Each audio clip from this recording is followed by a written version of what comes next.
Hello friends, आपके अपने YouTube channel Amisha Kaushik पर आप सभी का फिर से स्वागत है एक नई वीडियो में। और जो हमारी आज की वीडियो है वो है बैंक ऑफ इंडिया की। बैंक ऑफ इंडिया में आपकी अप्रेंटिस की वैकेंसी निकली है 2025 की। जो आपके ऑनलाइन एप्लीकेशन है वो 1 मार्च 2025 से शुरू हुए हैं, यानी कि कल से। इसकी लास्ट डेट जो है वो 15 मार्च रहने वाली है। आपके पास 15 दिन का ही टाइम है।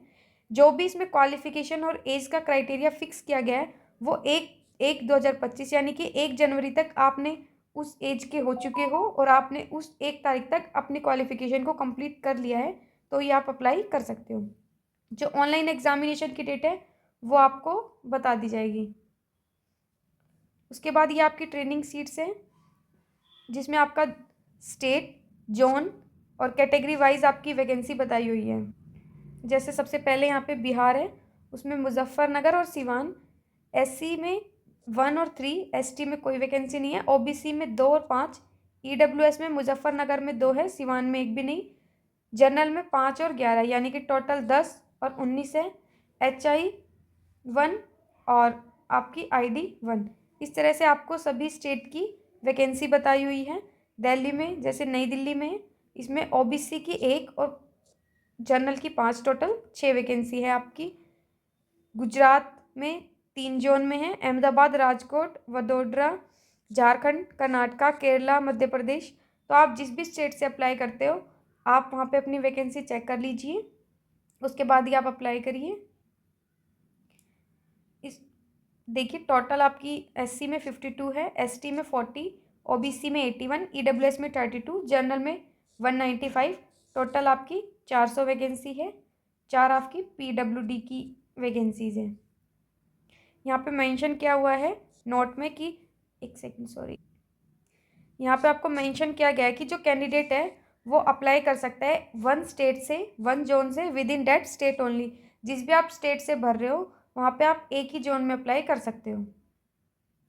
एलिजिबिलिटी क्राइटेरिया, इसके अंदर आपको बताया गया है कि जब भी आप रजिस्ट्रेशन करते हो तो जो भी आपके डॉक्यूमेंट है कैटेगरी से related, nationality, age, education qualification या जो भी ID प्रूफ है, तो जो भी आप फॉर्म भरते हो उसकी फ़ोटोकॉपी आपके पास, मतलब जो भी आपका रजिस्ट्रेशन होगा वो, उसके साथ में सारे डॉक्यूमेंट्स जब आपको इंटरव्यू के लिए बुलाया जाएगा तब आपको लेके जानी है फ़ोटोकॉपीज़। अदरवाइज सिर्फ आपको अपना फॉर्म फिल करना है। और फॉर्म फिल करने के बाद आप कोई भी चेंज नहीं कर सकते category, as well as any other details will be permitted at any stage after registration on the apprentice portal. एक बार जो आपने पोर्टल पे डिटेल डाल दी है उसके बाद आप इसके अंदर कोई भी चेंज नहीं कर सकते हो। Nationality, Indian citizen of India. Age जो है आपकी मिनिमम 20 साल, मैक्सिमम 28 साल, यानी कि 1 जनवरी 2025 को या तो आप 20 साल के हो चुके हो या 28 साल की आपकी एज है। यानी कि अगर आपके 1 का बर्थडे और आप 29 के हो जाते हो तो आप एलिजिबल नहीं हो। द कैंडिडेट, यहाँ पे मेंशन भी किया गया है कि 2 जनवरी 1997 से 1/1/2005 तक के बीच के सभी लोग इस फॉर्म को फिल कर सकते हैं। उसके बाद है आपकी एजुकेशन क्वालिफिकेशन, जिसमें बताया है कि द कैंडिडेट मस्ट, आपके पास ग्रेजुएट डिग्री होनी चाहिए, आपने किसी भी डिसिप्लिन में किए हो रिकॉग्नाइज्ड यूनिवर्सिटी से, या फिर उसके इक्विवेलेंट आपके पास कोई भी क्वालिफिकेशन हो सेंट्रल गवर्नमेंट के द्वारा। The candidate should pass their graduation between, जो आपकी ग्रेजुएशन है वो 1 अप्रैल 2021 से 1/1/2025 के बीच में कंप्लीट हो जानी चाहिए। अगर आप फाइनल ईयर में हैं या आपकी अभी कंप्लीट नहीं हुई तो आप एलिजिबल नहीं है इसको फॉर्म फिल करने के लिए। उसके बाद है SC ST के लिए जो आपको एज रिलैक्सेशन मिलती है 5 साल, OBC NCL वाले को 3 साल और PWBD को 10 साल की। इसमें कंडीशंस दी हुई है, पहली कि आप मेडिकल फिजिकली फिट होने चाहिए। दूसरा, आपने अपने आप को रजिस्टर्ड किया हो NATS की साइट पे, जो कि हमारी नेशनल अप्रेंटिस ट्रेनिंग का एक पोर्टल है। उस पोर्टल पे आपको अपने आप को रजिस्टर करना होता है। तो जब भी आप अप्रेंटिस के लिए अप्लाई करते हो तो आप उसी के थ्रू अप्लाई कर सकते हो। तो यहाँ पे पहले अगर आपने नहीं किया तो सबसे पहले आप अपने आप को यहाँ पे रजिस्टर करोगे, उसके बाद आपको एक नंबर मिलता है, फिर आप फॉर्म को अप्लाई करोगे। इसके अंदर ये भी मेंशन है कि आपको सिर्फ एक स्टेट से भरना है, और स्टेट के अंदर जैसे 2 जोन हैं तो उन दोनों जोनों में से भी सिर्फ आप एक ही जोन के लिए अप्लाई कर सकते हो। आपने अगर पहले ही से ही बैंक ऑफ इंडिया में अप्रेंटिसशिप कर रखी है या आप कहीं और परसुइंग है अप्रेंटिस के अंदर तो आप अप्लाई नहीं कर सकते। आपने पहले ही कहीं पे ट्रेनिंग की हुई है या आपके पास कोई भी जॉब एक्सपीरियंस है तो भी आप एलिजिबल नहीं हो इसके लिए। उसके बाद है आपका सिलेक्शन प्रोसेस, जिसमें आपका रिटन और लोकल लैंग्वेज का टेस्ट होगा। रिटन में आपका general financial awareness 25 question 25 number, English 25 question 25 number, reasoning 25 question 25 number, computer 25 question 25 number, यानी कि आपका 100 क्वेश्चन होंगे, 100 नंबर के होंगे, एक क्वेश्चन 1 नंबर का। 90 मिनट्स आपको दिए जाएंगे। आपका जो टेस्ट है वो दोनों लैंग्वेज में होगा, इंग्लिश हिंदी दोनों होंगे, एक्सेप्ट इंग्लिश पोर्शन को छोड़ के बाकी आपको दोनों लैंग्वेज में देखने को मिलेगा।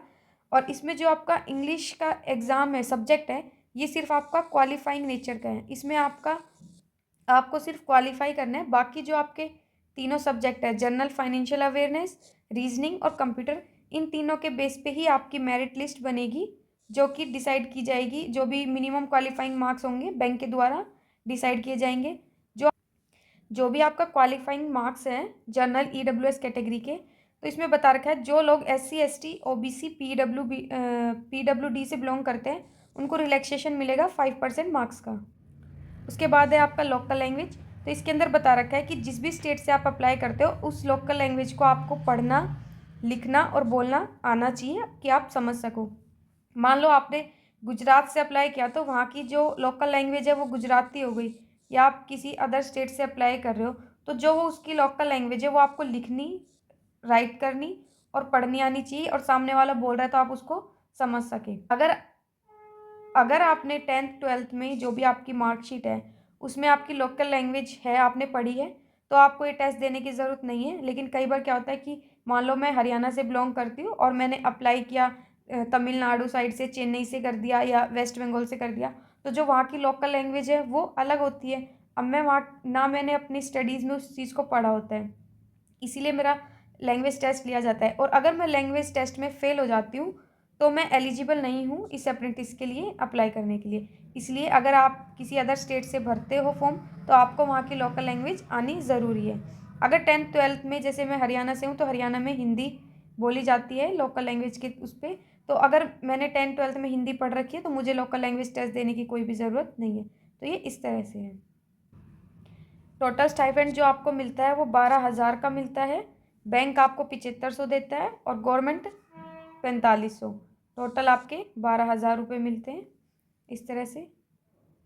इसके अंदर जो आपका एंगेजमेंट टाइप है वो आपका एक तरह से कॉन्ट्रैक्ट बेस होता है। 1 साल के लिए आपको हायर किया जाता है। आप कोई भी बैंक के एम्प्लॉय या वर्कर नहीं माने जाते हो, सिर्फ ट्रेनी माने जाते हो, क्योंकि आपको ट्रेनिंग की पर्पज़ से लिया गया है। पीरियड वही आपका 1 साल का होता है, अप्रेंटिस होती है। उसके बाद आपका फाइनल सिलेक्शन होगा। तो सबसे पहले आपका रिटर्न होगा। रिटर्न देने के बाद आपकी मेरिट तैयार की जाएगी, जो भी मिनिमम क्वालिफाइंग मार्क्स बैंक के द्वारा सेट किया जाएगा। अगर आप उसको क्वालिफाई कर लेते हो तो आप मेरिट लिस्ट प्रिपेयर की जाएगी। जितनी वैकेंसी है, जितना भी उनका है कि हमें 2 गुना बुलाना है, 4 गुना बुलाना है, उस हिसाब से आपकी मेरिट लिस्ट प्रिपेयर की जाएगी।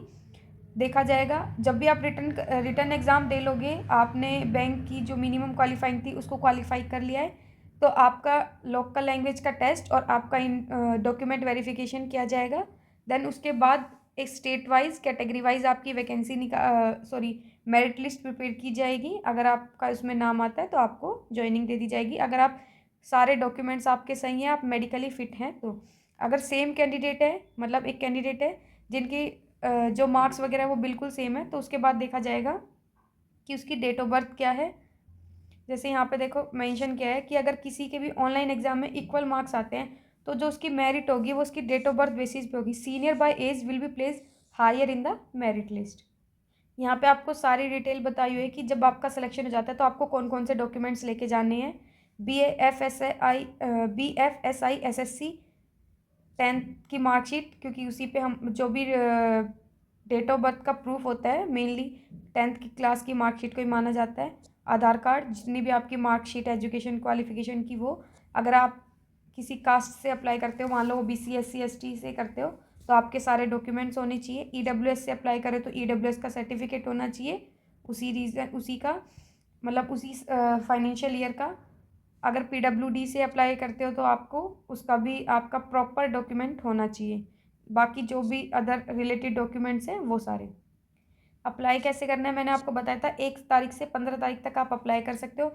सबसे पहले आपको खुद को इस जो भी ये आईडी है इसके ऊपर आपको रजिस्टर करना होगा अपने आप को।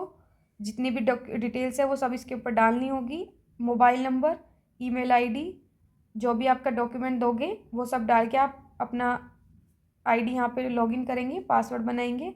उसके बाद आपको एक नंबर जनरेट कर लिया जाएगा, उसी के थ्रू आप किसी भी अप्रेंटिस के लिए अप्लाई कर सकते हो। फिर उसके बाद आप जैसे ही पोर्टल को लॉगिन करोगे तो अप्लाई अप्रेंटिस, जो भी आपकी एडवर्टाइजमेंट दी होगी बैंक ऑफ इंडिया की, आप उसके ऊपर जाएंगे, अप्लाई करेंगे। जो भी एलिजिबल कैंडिडेट है वो अप्रेंटिस पे नोटिफिकेशन आएगा बैंक ऑफ इंडिया से, जो कि आपको ईमेल से रिसीव होगा। 48 आवर्स के अंदर आपको अप्लाई करना होगा अपनी एप्लीकेशन को। तो ये सब है इसके अंदर। आज की वीडियो में इतना ही। अगर आपको वीडियो यूज़फुल लगी है तो अपने फ्रेंड्स के साथ शेयर कीजिए, और ऐसी अपडेट पाने के लिए आप हमारे चैनल को सब्सक्राइब कर सकते हैं।